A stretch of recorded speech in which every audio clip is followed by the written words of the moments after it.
이라. 아멘.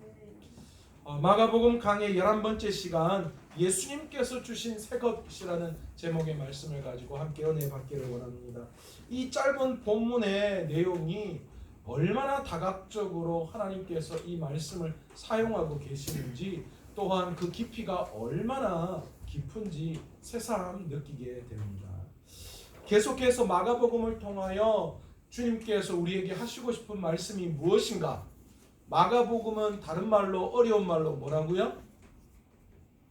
기자로 시작되는 론자로 끝나는 세자, 기머론, 기독론. 좀 어렵죠? 기독론이 무슨 말인지. 기독론은 다시 말해서 예수 그리스도가 어떤 분이신가 라는 것에 대해서 이야기하는 학문이, 신학적 학문이 기독론입니다.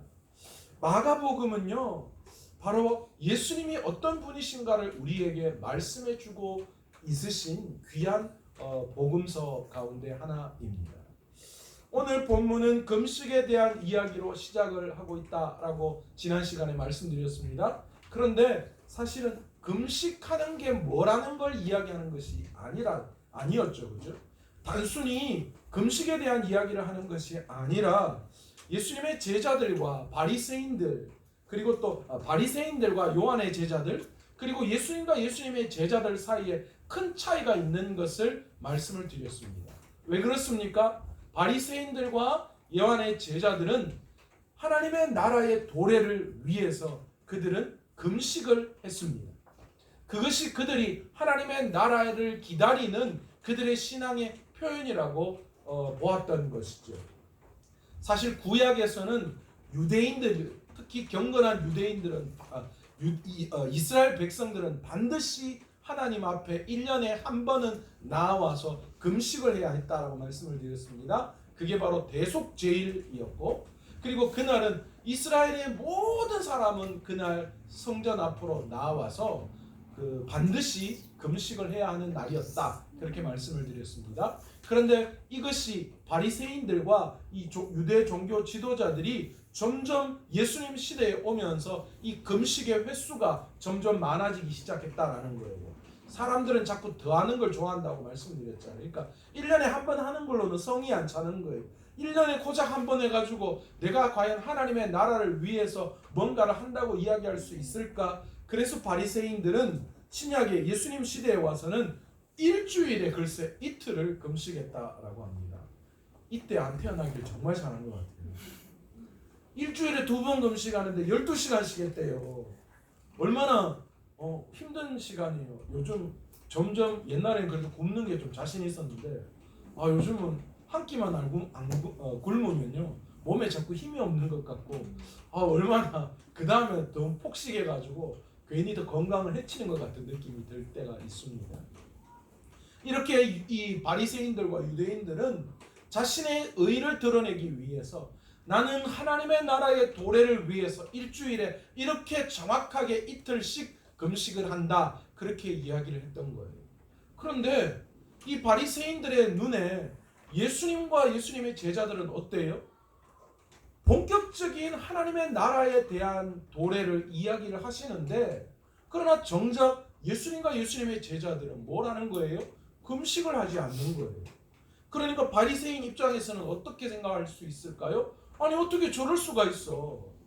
아니, 최소한 그래도 일주일에 2번은 아니더라도 힘들면 한 번이라도 뭔가 표현해야 되는 거 아닌가? 아니, 예수님과 예수님의 제자는 그냥 말로만 그냥 그렇게 이야기하는 사람 아닌가? 그런 생각이 그들에게 들었던 거예요. 그래서 그 질문을 예수님께 하는 거예요. 어떤 사람이 와서 그렇게 얘기해요. 아니, 바리새인들과 요한의 제자들은 금식하는데 왜 예수님과 제자들은 금식하지 않습니까? 그랬더니 예수님 뭐라고 이야기하셨어요? 혼인집 잔치를 비유로 듭니다. 아니, 잔치가 일어났는데 누가 지금 금식을 한단 말입니까? 옛날 유대 절기 중에도, 유대 행사 중에 일주일에 2번 하니까 혼인잔치를 할 때는 꼭 한 번씩 이렇게 이 금식하는 기간과 겹쳐질 때가 있을 수밖에 없죠. 왜냐하면 유대인의 잔치는 결혼 잔치는 기본적으로 뭐 3단계로 이루어진다고 말씀드렸잖아요. 근데 마지막 날만 해도 결혼 잔치를 7일 동안 거행합니다. 그러니까 당연히 금식하는 날과 겹쳐질 수밖에 없었죠. 그런데 유대 절기상 그래도 혼인 잔치가 있는 날은 금식할 수 있느냐? 그래서 잔치 있는 집안에서는 그 금식하는 날에도 잔치가 있으면 먹어도 된다. 그런 규정이 있었어요. 예수님이 그걸 이야기하신 거예요.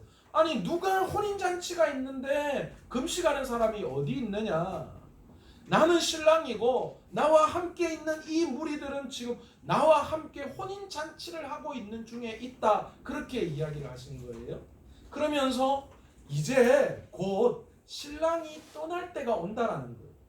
이제 그들이 금식할 때가 오는데 그때에는 그들이 금식하지 말라고 해도 금식할 것이다. 그렇게 예수님이 말씀을 하신 거예요.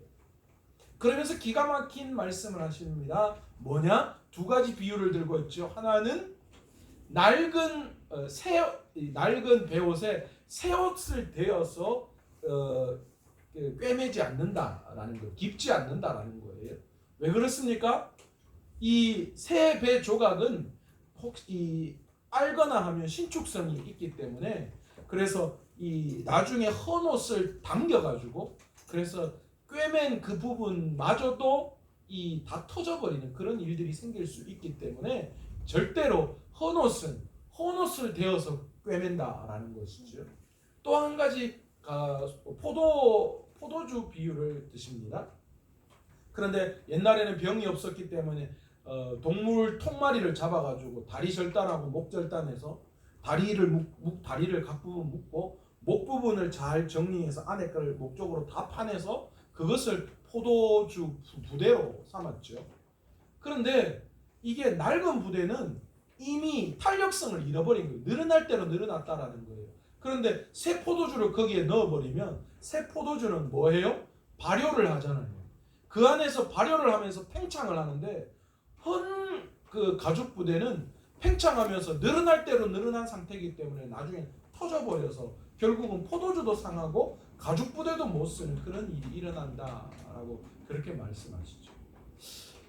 주님께서는 이 비유를 통하여서 지난 시간 무엇을 강조하시고 싶으셨다라고 말씀을 드렸습니까? 주님은 이 비유를 통하여서 하나님의 나라의 생명력과 역동성에 대한 이야기를 하시고 계시다라는 것입니다. 여러분, 하나님의 나라는 과거의 종교적 관습이나 겉모습에 얽매여 있는 그런 것이 아니다라는 것을 말씀하고 계시는 거예요. 여러분, 예수님께서 이 땅에 오셔서 지금 하시고 싶은 것은 새로운 말씀, 새로운 것을 가지고 오셔서 그들에게 말씀하시고 그 새로운 것은 생명과 역동성이 있기 때문에 과거의 모든 것들을 과거에 매여 있는 그 모든 것들을 떨쳐버릴 수 있는 능력이 있다라는 것을 예수님이 말씀하셨습니다.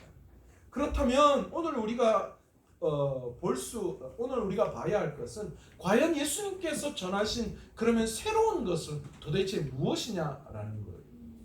주님은 과거에 이 바리새인들, 유대인들이 묶여있던 그런 종교적인 생활, 바로 율법을 따르고 형식적인 그런 부분들에 매여있는 그런 모습들을 안타까워 하셨던 거예요. 주님이 이 땅에 오셨고 이제 그분이 새로운 것을 전하시고 그 새로운 것이 하나님의 나라를 뜻하는 것인데 과연 그렇다면 그 주님이 전하시는 새로운 것은 무엇이냐라는 것이죠. 예수님께서는 하나님에 대한 새로운 것을 지금 말씀하시면서 너희가 가지고 있는 율법적인 또 신앙적인 형식적인 틀에서 벗어나기를 원하시고 계십니다. 이것은 엄청난 가르침이셨습니다. 예수님께서는 하나님의 나라에 대한 새로운 것을 말씀하시면서 우리에게 뭐라고 말씀하시느냐? 내가 이제 왔기 때문에 이제 너희는 무엇을 새 것으로 얻을 수 있느냐? 하나님을 아버지라고 부를 수 있는 영광이 너희들에게 생겼다라고 그렇게 말씀하고 있는 거예요. 여러분, 구약에서는 하나님에 대한 이야기를 할 때 어떻게 했다고 말씀드렸습니까? 감히 사람이 하나님의 이름을 부를 수가 없었어요. 그래서 하나님이라고 말할 수 없었기 때문에 하나님에 대한 다른 이름을 붙여서 하나님을 불러야 했었고요. 그리고 감히 하나님의 이름을 적기에도 너무너무 부족했기 때문에 어떻게 했냐? 하나님이라는 이름을 쓸 때에는 새로운 펜촉을 연결하고 새로운 잉크를 발라서, 그리고 그걸 쓸 때에도 그 쓰는 사람이 새로 목욕을 하고 옷을 입고 그것을 적었다라는 거예요. 와, 그러면 구약에 하나님에 대해서 저기 창세기나 이쪽에 좀 나오는 거 보면 한 서너 명만 한 장에 나와도, 하나님에 대한 호칭이 서너 번만 나와도 이게 보통 일이 아닌 거예요. 그런데 예수님께서 이 땅에 오셔서 무엇을 주셨느냐? 하나님에 대한 새로운 관점을 주신 거예요. 이제 우리는 주님으로 말미암아 하나님을 뭐라고 부를 수 있다고요? 아바 아버지라는 표현을 썼다라고, 아바 아버지라는 표현을 쓰고 있는데, 이건 쉽게 말해서 이 아바라는 말이 아빠라는 뜻이에요. 그러니까 아빠 아버지라고 부를 수 있는 놀라운 하나님을 예수님이 우리에게 지금 소개하고 계시다라는 것입니다. 어떻게 우리가 감히 하나님을 아버지라고 부를 수 있겠습니까? 그러나 예수님께서는 우리 구약에 있어서 상상할 수 없는 일을 우리에게 새로운 것으로 주셨습니다. 이제 우리는 주님 때문에 하나님을 아버지라고 부를 수 있는 그 권한을 우리가 소유할 수 있게 된 거죠. 그래서 우리가 기도할 때 지금 뭐합니까? 하나님, 때로는 또 뭐요? 아버지, 그렇게 부를 수 있잖아요. 여러분, 그 영광이 얼마나 큰지 몰라요. 주님으로 말미암아 새로운 하나님의 이름, 신분의 변화가 나타난 거예요. 이제 우리는 하나님의 자녀가 되었고, 이제 우리가 하나님을 아버지라고 부를 수 있는 영광 가운데 있을 수 있게 되었다는 거죠. 두 번째, 예수님께서 우리에게 주신 새로운 것은 무엇이냐? 구원의 방법이 완전히 새롭게 바뀌어져 버렸습니다. 구약에서는 구원의 방법이 무엇입니까? 하나님 앞에 제사를 통하여서 그들의 죄의 문제를 해결했습니다. 그래서 구약에서는 제사의 방법이 얼마나 중요했는지 몰라요. 그래서 철저하게 제물을 준비해야 했고, 그 모든 절차도 하나님이 명령하신 대로 행해야만 했습니다.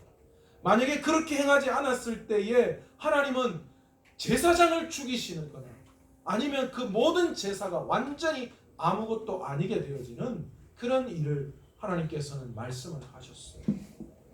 그런데 주님이 이 땅에 오셔서 완전히 달라졌습니다. 구약시대뿐만 아니라 다른 종교에서는 철저하게 구원에 대해서 뭐라고 이야기합니까? 우리 스스로의 자력이 필요하다, 그렇게 말하잖아요. 불교에서는 뭐요? 내 스스로 도를 닦아서 어떤 해탈의 경지에 이르러야 하고 도를 깨쳐야 한다라고 말씀하고 계시잖아요. 유교도 마찬가지입니다. 유교도 학문을 통하여서 도를 깨치는 거예요. 지혜를 깨치는 거. 그게 유교잖아요. 여러분, 우리가 미신을 섬기는 그 모든 건 다 뭡니까? 내가 한 만큼 거기에 대한 대가를 받는 식이에요. 그래서 옛날 어른들은 뭐예요? 정한수 떠놓고 40일, 50일, 100일 이 뭡니까? 지문이 없어지도록 싹싹 비셨잖아요. 아니면 큰 무당 앞에 가가지고 뭐 돈을 엄청나게 주고 굿을 한다든지, 그래서 뭐 복채가 올라오는 만큼 그게 무슨 영빨이 있는 것처럼 그렇게 생각할 때가 참 많아요. 제가 지난번에도 말씀드렸지만 우리 윤 장로님 계시는 댁에서 조금만 더 올라가면 절에서 1년인지 평생인지 내가 다시 가서 봐야 될 것 같아요. 40만 원만 주면 평생토록 그 제사를 모셔준다, 뭐 그렇게 앞에 써놨더라고요. 내가 그걸 보면서 이런 어리석은 현대인들이 정말 똑똑하다라고 이야기하는데 어떻게 여기에 사람들이 현혹될 수 있을까, 그런 생각 들어요. 아니, 제밥이 그렇게 중요하면 매일 제사상 차려드려야죠. 겨우 1년에 한 번 내지는 1년에 한 서너 번 먹는 밥으로 그게 조상님들이 감동을 하시겠어요? 하려면 제대로 하든지 매일 밥상 끼니마다 밥상을 차려놓고 뭘 하든지 어떻게 평생 제사를 드려주는 그 40만 원 내고는 내가 그냥 조상에게 도리를 다해서 조상이 나를 축복해 줄 거라고 조상이 나를 지켜줄 이런 생각을 하는지 모르겠어요. 20세기에 예수 안 믿는 사람은 우리를 보면서 어리석다고 너희는 그 성경에 하나님 어떻게 믿냐고 이야기하면서 우리는 도리어 그분들이 더 이상해요. 아니 어떻게 40만 원 주고 제사 드려주고 조상이 날 지켜준다고 생각할 수 있느냐고. 어떻게 아무것도 없는 나무에 가가지고 그 나무에 뭐 떡시로 해가지고 고사 지내면 어떻게 그게 뭐 있는 거예요. 그게 어떻게 더 저는 못 믿겠어요. 그거를 아무리 생각해도 제가 예수를 안 믿는다고 하더라도 그걸 더 못 믿겠어요. 현대인의 종교는 그렇습니다. 그러나 예수님께서 이 땅에 오셔서 완전히 바뀌었어요. 구약의 개념도 바뀌었습니다. 이제 구원이 무엇으로 말미암아 이루어진 겁니까? 우리의 행위나 우리의 노력이나 우리의 능력이 아니에요. 주님은 우리에게 뭐라고 말씀하시느냐? 옥 목사님이 이 설교를 그렇게 하시더라고. 너희 제발 좀 가만히 좀 있어라. 그 단어를 쓰시더라고요. 섣불리 뭔가를 하나님 앞에 올려드린다고 아니면 내가 뭔가를 할 수 있는 것으로 착각하지 말아요. 제발 좀 가만히 좀 있어라. 구원은 예수 그리스도로 말미암아 이루어지는 것이지. 아멘. 주님이 이 땅에 오시면서 우리에게 완전한 새로운 것을 주셨습니다. 그 새로운 것이 무엇이냐? 구원의 놀라운 방법, 오직 예수 그리스도로 말미암아 구원에 이를 수 있는 그 새로운 길을 우리에게 허락해 주셨다라는 것입니다. 세상의 많은 사람들은 이것을 이해를 못해요. 그래서 예수님만 믿으면 구원받을 수 있다라고 이야기를 하는데도 에이 그런 게 어딨냐고, 에이, 무슨 소리 하냐고. 그래도 최소한 뭐라도 좀 뭘 해야 안 되겠느냐 그런 생각할 경우가 참 많아요. 여러분 우리 안에도 그런 생각 있죠. 교회를 다니는데 이래도 교회만 다녀도 되겠나? 내가 좀 교회를 위해서 뭘 좀 해야 되고 하나님을 위해서 뭔가를 좀 해야 되지 않겠느냐?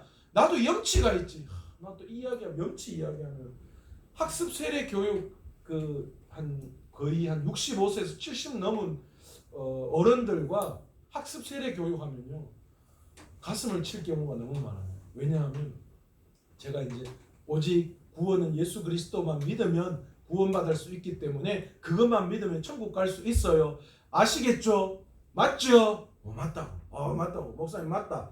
아 그렇구나 해놔놓고 자 그러면 지금 죽어도 천국 갈 수 있는 분 손 들어보세요. 아무도 안 들어요. 아니 예수 믿으면 천국 갈 수 있다니까요. 그거 안 믿으세요? 아이고 목사님요 믿지요. 그런데 내가 염치가 있지요. 이제 교회 다닌 지 얼마 됐다고. 그래도 한 2, 3년은 다녀야지 내가 그래도 천국 갈 수 있고. 아이고 그래 내가 헌금도 잘 안 하고 내가 하는 것도 아무것도 없는데 아이고 지금 천국 못 갑니다. 근데 좀 더 있어 좀 해야지 가지. 막 가슴이 미치겠어요. 답답해. 다시 설명하고 한 3번 4번 해도 어르신들이 가지고 있는 그 고정관념, 그 약간 우리나라 전통의 샤머니즘 이런 것에서 쉽게 벗어나실 수가 없는 거예요. 모든 종교는 이것 해라 저것 해라 조건을 달고 굴레를 씌웁니다. 그러나 복음은 그렇지 않습니다. 주님이 이 땅에 오셔서 우리에게 전하신 구원의 방법은 우리를 자유케 하시는 말씀입니다. 그러니까 우리가 예수님을 믿으면 우리는 이제 비로소 죄에서 자유함을 얻고 세상 속에서 자유함을 얻는 거예요. 더 이상 세상의 굴레, 행위의 굴레, 여러 가지 것에 매여 있지 않는다라는 거예요. 그렇다고 아무것도 안 하라는 뜻 아닌 거 아시죠?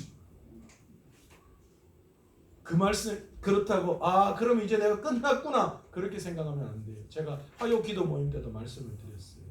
구원을 받고 나면 주님을 인격적으로 만나고 나면 그 다음에 하나님께서 우리에게 사명이라는 것을 주세요. 이제 그 다음부터는 우리는 그 사명의 길로 걸어가는 거예요. 그게 바로 열매 맺는 삶이죠. 그게 바로 믿음의 열매가 드러나는 삶이죠. 하나님께서 주신 종교는 종교라고 이야기하면 참 우습겠지만 하나님께서 우리에게 허락해 주신 종교는 우리를 자유케 하는 종교입니다. 아멘. 그러나 인간이 만든 종교는 우리를 자유케 하거나 해방시키기는커녕 더 많은 제도와 더 많은 고행과 더 많은 선행, 더 많은 법으로 우리를 올무로 가두고 속박해버리는 그런 일들이 일어납니다. 여러분, 주님은 우리에게 새 것을 주셨어요. 아멘. 구원에는 우리의 손이 필요 없는 거예요. 오직 예수 그리스도에게만 의지할 때에 그 놀라운 구원의 역사가 우리에게 나타날 수 있음을, 바로 그것을 주님이 새롭게 주셨다라는 것을 다시 한번 믿을 수 있는 저와 여러분 되시기를 간절히 축원합니다. 아멘. 세 번째로 예수님께서 우리에게 주신 새로운 것은 무엇이냐? 주님은 우리에게 마음을 요구하시는 분이시다라는 거예요. 아멘. 구약적 사고는 재물이었어요. 그러나 신약에서 주님은 우리에게 재물을 요구하시는 것이 아니라 무엇을 요구하세요? 우리의 마음을 요구하시는 분이시다라는 거예요.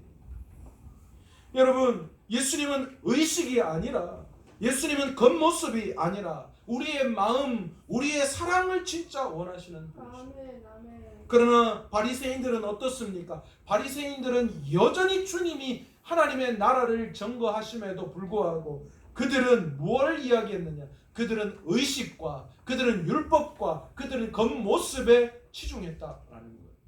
그래서 여전히 주님이 이 땅에 오셔서 지금 혼인잔치 가운데 있음에도 불구하고 그들은 뭐 했어요? 의식적인 금식의 단계를 여전히 벗어나지 못하고 있다라는 거예요. 그리고 그것을 가지고 문제를 삼고 있었다라는 것이죠. 그러나 예수님께서 오셔서 우리에게 새 것을 주셨습니다. 그것은 바리새인들이 말하는 의식도 아닙니다. 어떤 마음으로 나왔느냐가 중요한 거예요. 무엇을 들고 나왔느냐가 중요한 것이 아니라 너희가 마음을 들고 나왔느냐라는 것을 중요하게 여기신다는 거예요. 여러분, 우리가 하나님 앞에 우리의 모든 것들, 우리의 소유, 우리에게 속해 있는 그 어떤 것들을 가지고 나온들, 그게 하나님 앞에서 무슨 의미가 있겠습니까? 과연 그것을 가지고 하나님을 즐겁게 할 수 있겠습니까? 여러분, 천천만만의 것을 가지고 와봐라. 내가 즐겁게 여기느냐? 하나님이 원하시는 것은 뭐라고요? 순종이라는 말씀을 하시죠. 여러분, 그 순종이란 말은 무슨 말입니까? 우리의 마음을 원하시는 분이시다라는 것을 나타내고 있는 거죠. 여러분, 우리가 예수님을 인격적으로 만나고 나면 일어나는 것이 뭐가 있습니까? 우리의 마음의 변화입니다. 우리의 전부를 하나님 앞에 드려도 아깝지 않는 생각이 드는 거예요. 그래서 다메섹에서 예수 그리스도를 인격적으로 만난 사도 바울은 주님을 그렇게 만나고 나니까 뭐예요? 자신의 모든 마음을 주님 앞에 다 드려도 전혀 아깝지 않더라는 고백을 하고 있는 거예요. 여러분, 오늘 이 시간 저와 여러분은 과연 무엇을 가지고 주님 앞에 나오셨습니까? 주님은 철학적인 학문, 과학적인 지식, 세상의 그 어떤 것을 가지고 나온들 하나님은 그것을 가지고 만족하실 분이 아니에요. 내가 그 어떤 학벌을 가지고 나와서 한동안 이어령 교수, 이 대한민국의 초지식인이 예수를 믿게 되었다고 그래서 너무너무 기독교에서 환영했잖아요. 근데 그분이 학문으로 예수님을 만났습니까? 천만에요. 자기 딸이 주님을 만난 그 자기 딸의 기도를 통하여 이어령 교수가 예수님을 인격적으로 만났어요. 학문이 아니에요.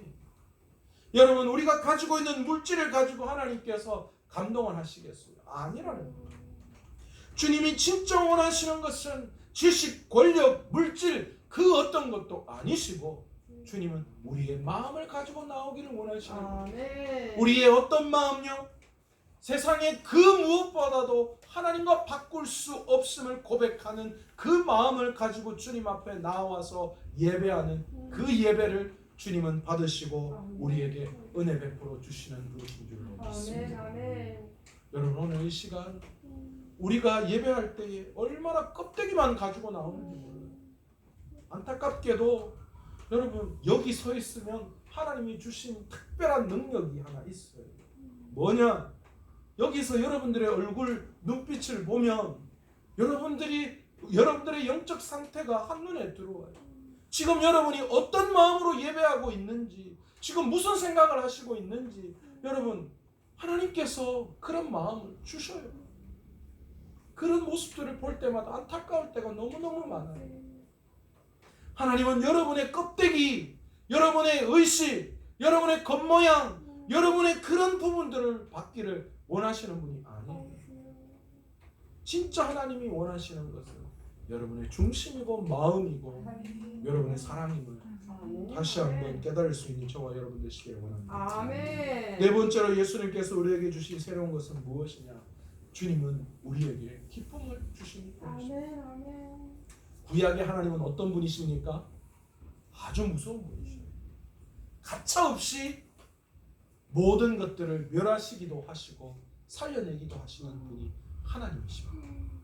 그래서 감히 하나님을 볼 수도 없는 그런 대상이 구약의 하나님이셨습니다. 그러나 주님이 이 땅에 오시고 우리에게 새롭게 주신 것이 하나 있다면 바로 사랑의 하나님, 아멘. 기쁨의 주님이시다라는 아멘. 것이죠. 주님은 이 땅에 오셔서 우리에게 기쁨을 주셨습니다. 혼인 잔치 중에 있는 사람들이 기쁘지 않는 것은 말이 안 되는 거잖아요. 뭐 전에 사귀었던 사람이나 그러면 결혼식에 오면 좀 기분이 나쁠 수도 있겠지만, 그러나 뭐 그러면 그 혼인 안 와요, 저 잔치에. 안 그렇습니까? 결혼식에 왔다라는 건 신랑과 신부와 함께 기쁨을 누리는 그런 시간이에요. 주님은 주님의 이 땅에 오셨다는 것은 우리의 신랑 되시는 주님과 우리가 혼인 잔치를 예비해 놓는 그 과정 가운데 있는 것이죠. 그러니까 그것이 얼마나 기쁨인지 몰라요. 아멘. 주님은 이 땅에 오셔서 죄인된 우리들의 죄를 용서해 주셨어요. 우리의 질병을 치료해 주셨어요. 우리의 눈물을 닦아 주셨어요. 우리의 아픔을 돌보시고 우리의 어려움을 돌보시고 그 모든 것들을 바꾸어 놓으신 분이 주님이신 줄로 믿습니다. 아멘. 여러분, 우리 기독교는 기쁨의 종교입니다. 아멘. 예수 믿고는 기쁨이 충만한 거예요. 그래서요, 신앙생활 이제 시작하셔서 성령 충만하신 분 보면요, 나타나는 현상이 있어요. 기뻐 죽겠어요. 막. 얼굴이 환하게 펴요. 권 집사님 그죠? 너무너무 기쁜 거예요. 너무너무 좋은 거예요. 또 하나 있는 게 있어요. 그 기쁨을 자꾸만 나누고 싶고 이야기하고 싶은 거예요. 내 마음이 기쁘니까요. 제가 그랬잖아요. 냉장고 하나만 어디 가서 싼 거 하나 사도요, 아줌마들 다 뭐합니까? 모이면 내가 냉장 기가 막힌 한 10만 원 싸게 안 샀나? 막 말하고 싶어서 근질근질해가 막 전화 돌리고 문자 돌리고 다 하잖아요. 그러니까 전화로 한 1시간 내가 냉장고 샀다가 1시간 하고는 끊으면서 만나서 또 이야기하자. 만나서 또 냉장고 10만 원어치 싸게 샀다고 이야기합니다. 여러분, 기독교는 기쁨의 종교입니다. 주님을 만나고 나면 우리 안에 기쁨이 샘솟아요. 그런데 여러분, 어느 순간인가 그 기쁨을 잃어버릴 때가 있어요. 안 기뻐요. 힘들어요. 어려워요. 그런 생각 자꾸 드는 거예요. 무슨 뜻입니까 그건? 주님과의 인격적인 만남이 소홀해졌다라는 거예요. 다시 말해서 우리의 사랑이 식어갔다라는 것이죠. 주님의 사랑이 회복되어지면 여지없이 우리의 마음에 드는 것이 있습니다. 기쁨이 활활 솟아나요. 아멘. 아멘. 저도 어떤 경우는 목사이지만 때로는 마음이 너무 무거울 때가 있어요. 너무 힘들 때가 있어요. 그런데요, 말씀을 읽으면서 또 찬양하면서 기도하면서 내 마음에 주님의 사랑이 가득하면 그때부터 얼굴이 달라져요. 막 좋아요. 기쁨이 터져나오면 실실 쪼개 나가잖아요. 그래 가면 우리 애들이 저한테 그런 얘기, 아빠 뭐 좋은 일 있어요. 아빠 뭐 오늘 뭐 좋은 일 있었어요? 그렇게 질문해요. 여러분, 주님은 우리에게 기쁨을 주신 분이십니다. 아멘. 바로 그 새 것이 기쁨이라는 것이죠. 아멘. 주님께서 이 땅에 오셔서 구약에 얽매여 있는 우리들을 새로운 것으로 우리를 해방시켜 주셨어요. 그래서 우리의 주님이 너무너무 좋고 존귀한 거예요. 주님이 십자가를 지신 것도 좋지만 주님이 인간의 모습으로 이 땅에 오셔서 구약에 얽매여 있는 그 모든 것들을 완전히 새롭게 바꾸어 놓으시며 우리에게 새로운 것을, 새로운 법을 허락해 주셨다라는 거죠. 이제 우리가 가지고 있는 모든 종교적 의식과 제도와 율법에서 우리는 벗어나야 할 때입니다. 우리의 중심이 주님이 되어져야 하고 아멘. 주님을 향한 사랑이 되어져야 합니다. 아멘. 주님이 오늘 우리에게 요구하시는 게 바로 그것인 줄 믿습니다. 아멘.